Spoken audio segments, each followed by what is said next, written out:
Hello friends, Aparna gardening में आपका बहुत बहुत स्वागत है। फ्रेंड्स, जो आप इतना सुंदर सा फूल देख रहे हैं, ये है अजेलिया का फूल।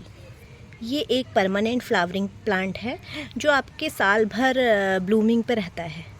सर्दियों में इसमें बहुत ज़्यादा ब्लूमिंग होती है और गर्मियों में बहुत कम होती है।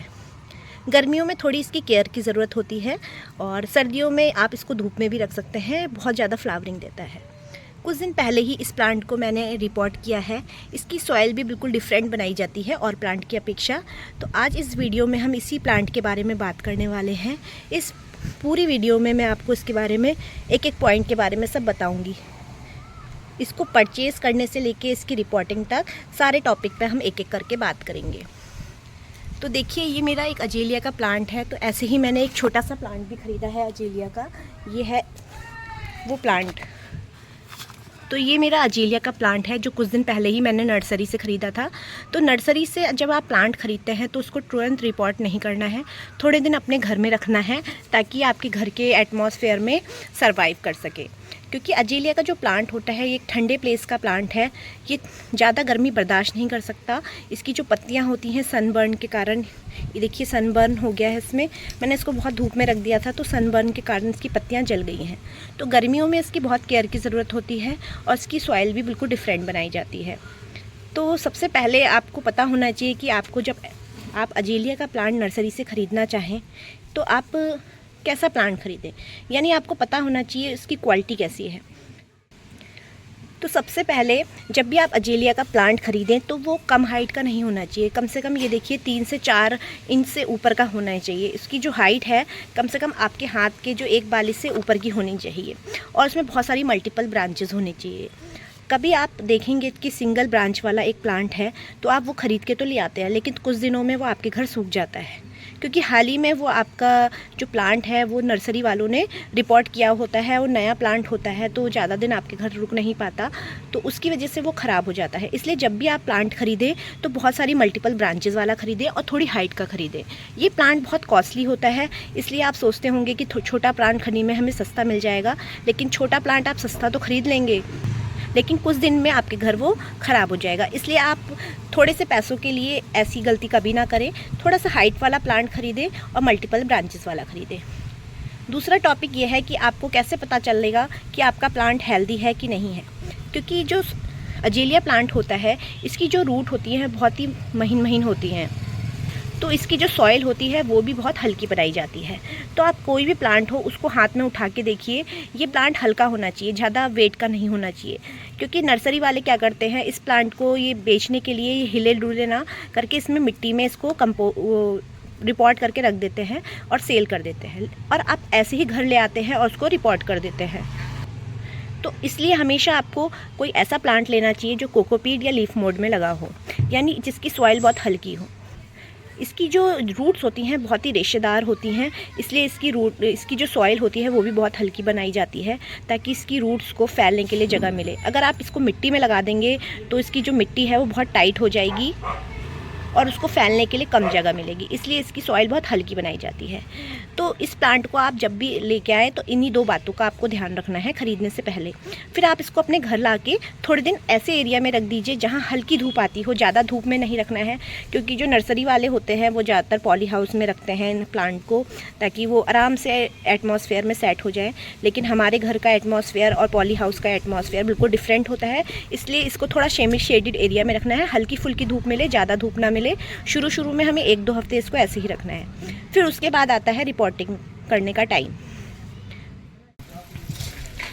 अजेलिया के प्लांट को रिपोर्ट करने के लिए मिट्टी का गमला बेस्ट ऑप्शन होता है। तो देखिए, मैंने यहाँ पे 7 से 8 इंच का मिट्टी का गमला लिया है। मिट्टी के गमले में इसलिए रिपोर्ट करते हैं इसको ताकि इस प्लांट को ठंडक मिलती रहे, क्योंकि ज़्यादा गर्मी बर्दाश्त नहीं कर पाता, ज़्यादा गर्मी में सूख जाता है। तो गर्मियों में मिट्टी का गमला जो होता है इसको ठंडक भी महसूस दिलाता रहता है, इसलिए इसका मिट्टी के गमले में आप इसको रिपोर्ट करें तो ज़्यादा बेटर है।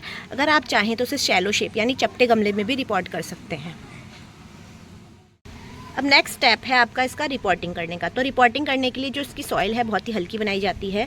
तो यहाँ पे मैंने 3 तरीके की सॉइल ली है। तो सबसे पहले देखिए मैंने इसको लीफ मोड लिया है। लीफ मोड यानी पत्तियों की बनी हुई खाद। ये खाद मैंने घर ही में बनाई है और ज़्यादातर जो एजेलिया के प्लांट हैं लीफ मोड में ही लगाए जाते हैं। सेकेंड नंबर पर मैंने ली है वर्मी कम्पोस्ट। ये वर्मी कम्पोस्ट पूरी तरीके से डिकम्पोस्ट हो चुकी है और ये मैंने यानी केचुए की खाद होती है और ये मैंने देखिए यहाँ पे ली है। उसके बाद मैंने ली है राइस हस्क। राइस हस्क का मतलब धान की भूसी।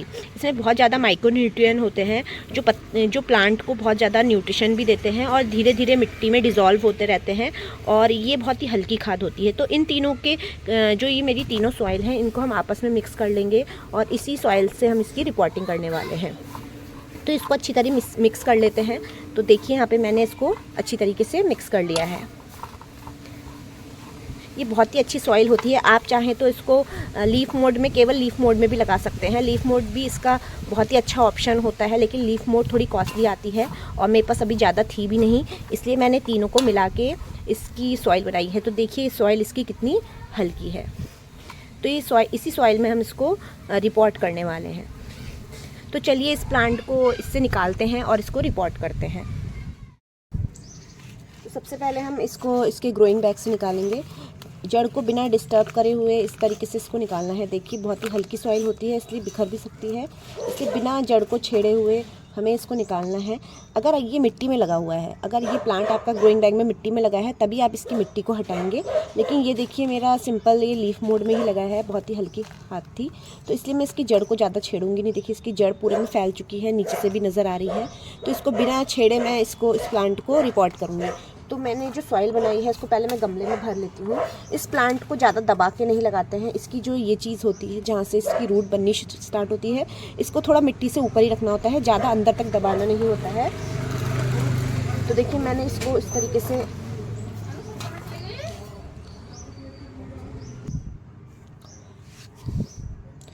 देखिए यहाँ पे इसको मैंने मिट्टी में इस तरीके से रखा, थोड़ा सा ऊपर ऊपर ही रखना है, ज़्यादा दबाना नहीं है।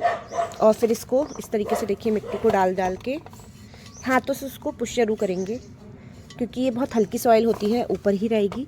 तो हाथों से पुश, ये जो लगी सॉइल है इस तरीके से दबा के इसको हम इसका रिपोर्ट कर देंगे। देखिए मैं इसको चारों तरफ से इसकी मिट्टी डाल रही हूँ।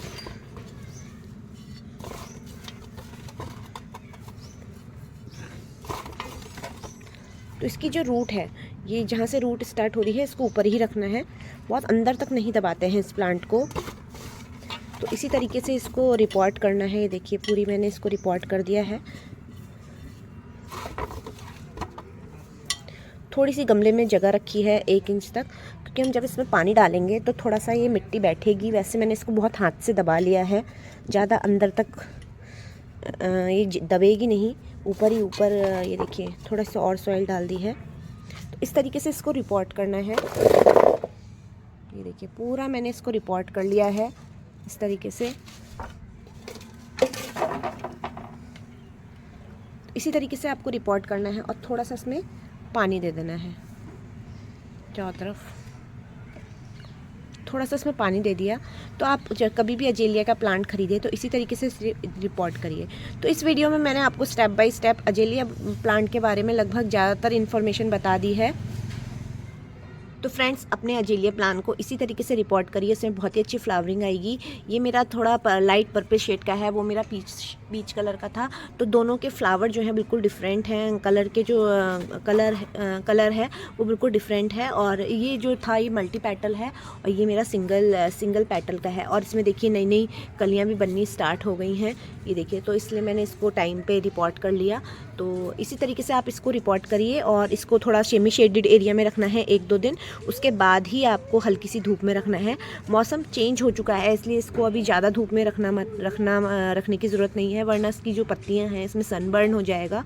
सर्दियों में तो आप इसको प्रॉपर धूप में रख सकते हैं, लेकिन मार्च के महीने के बाद इसको हल्का सा सेमी शेडेड एरिया में रखना है जहाँ 1-2 घंटे की धूप आती हो। तो इसी तरीके से आप अपने अजेलिया प्लांट को रिपोर्ट कर सकते हैं और उसकी केयर कर सकते हैं। तो फ्रेंड्स आपको मेरी ये वीडियो कैसी लगी कमेंट बॉक्स में कमेंट करके ज़रूर बताइएगा, और वीडियो पसंद आए तो वीडियो को लाइक करिएगा। और अगर आपने अभी तक मेरा चैनल सब्सक्राइब नहीं किया है तो मेरा चैनल सब्सक्राइब भी कर लीजिए। तो मिलते हैं फ्रेंड्स नेक्स्ट वीडियो में गार्डनिंग से रिलेटेड और वीडियो के साथ। Okay friends, bye bye, happy gardening.